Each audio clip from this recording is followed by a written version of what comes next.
All right, let's talk about something that drives people absolutely crazy. You spend months, maybe even years, carefully watching your credit score, getting it to a great place, and then, the moment you actually need it, a lender pulls a completely different and usually lower number. Today, we're going to solve that mystery. Picture this, because it happens every single day. You've been checking your score on a free app, it says 780, you're on top of the world. You walk into the dealership or apply for that mortgage, super confident. And then the loan officer comes back and says your score is a 720. It's a gut punch, right? It feels like a mistake, but it's not. It's actually how the system is designed. And we're going to pull back the curtain and show you exactly what's going on. Okay, so here's the first big secret you need to know. There is no such thing as one credit score. It's not like your temperature. Instead, you've got two major competing companies that create the formulas, the algorithms, that lenders use to judge you. So in one corner, you've got FICO. These are the originals, the OGs of the credit scoring game. They've been around since the 50s. And in the other corner, you have VantageScore. Now, they're the newer kid on the block, created in 2006 by the three credit bureaus themselves, Experian, Equifax, and TransUnion, specifically to compete with FICO. They are two totally separate businesses, using their own secret sauce to calculate your score. And this is the real kicker. While most of those free credit apps and even your credit card statements are showing you a VantageScore, which is great for educational purposes, a whopping 90% of top lenders use a FICO score when they're making a decision about your money. So a lot of the time, you're looking at the score from one team while the lender's getting the score from the other. Now check this out. This is where you can really see how differently they think. They're looking at the same basic information, but they give it different weight. Take a look at credit utilization. That's how much of your available credit you're using.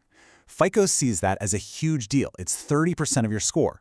But for VantageScore, it's only 20%. So what does that mean? It means if your card balances are creeping up, your FICO score is going to take a much bigger hit, even if you've never missed a payment. It's a completely different philosophy on what makes someone a risky borrower.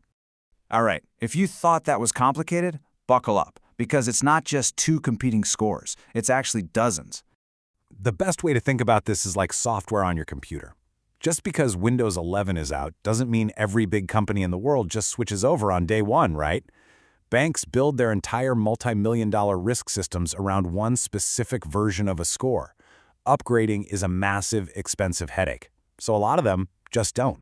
And wow, this chart just shows you the beautiful chaos of it all. Just look at the bottom row, mortgage lending. The scores they use, FICO 2, 5, and 4, those are based on models from over 20 years ago. It's wild.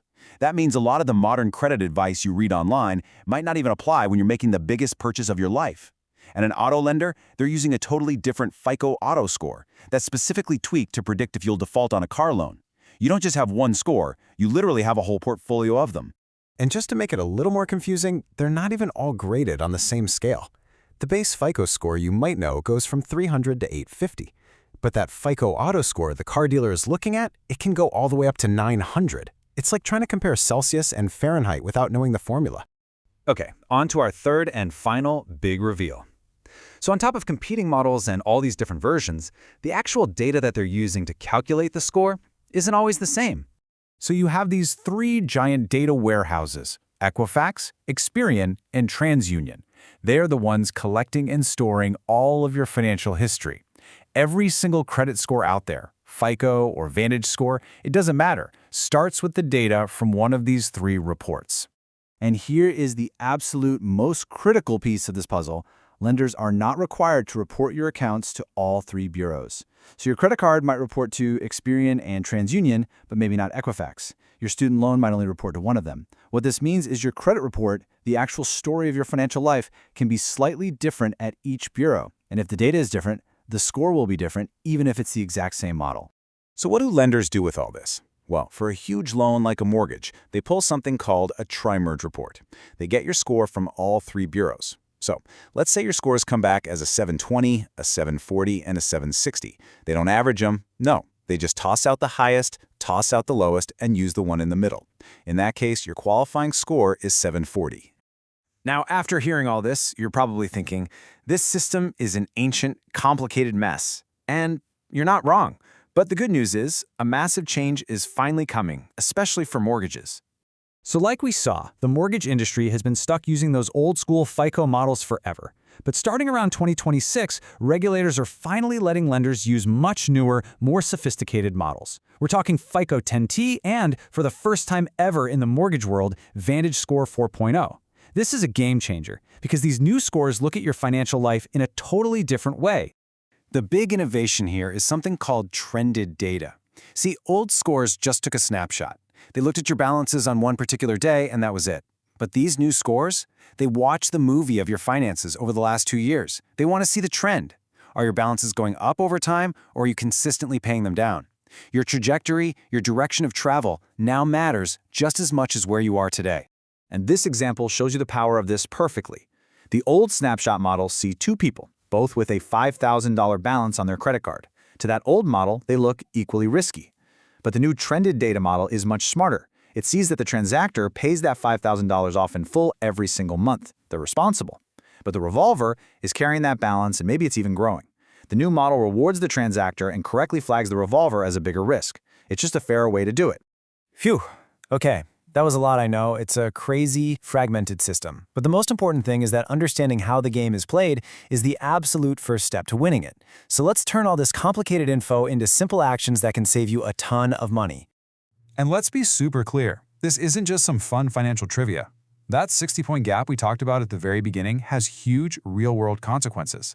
It is the difference between a great interest rate and a mediocre one, and that can change the entire cost of a loan. Let's put a real number on it. On a pretty typical $400,000 home loan, the difference between having a 760 FICO score versus a 700 can mean paying an extra $65,000 in interest over the life of the loan. 65 grand. That's a new car. That's a huge chunk of a college education. That is the real cost of that score gap. So you're probably asking, okay, fine. Where do I find the scores that actually matter?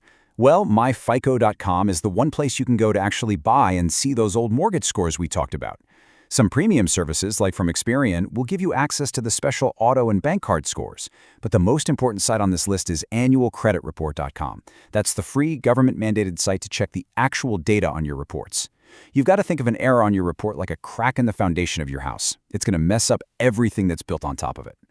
Now, after all that complexity, it's so easy to feel overwhelmed. But here is the truly fantastic news. The things you have to do to build great credit are the same no matter what score a lender is using. Pay your bills on time, every time. Keep your credit card balances low. Don't open a bunch of new accounts right before you need a loan. If you just do these basic things consistently, you will look like a great customer to any scoring model, old or new. The fundamentals always win. So the ultimate takeaway is this. Stop obsessing over that one number you see on a free app. It's just one score out of dozens. Instead, shift your focus to managing the underlying health of your actual credit reports. Because when you manage the data and you practice those good fundamental habits, all of your scores, the ones you can see, and more importantly, the dozens that you can't, will take care of themselves.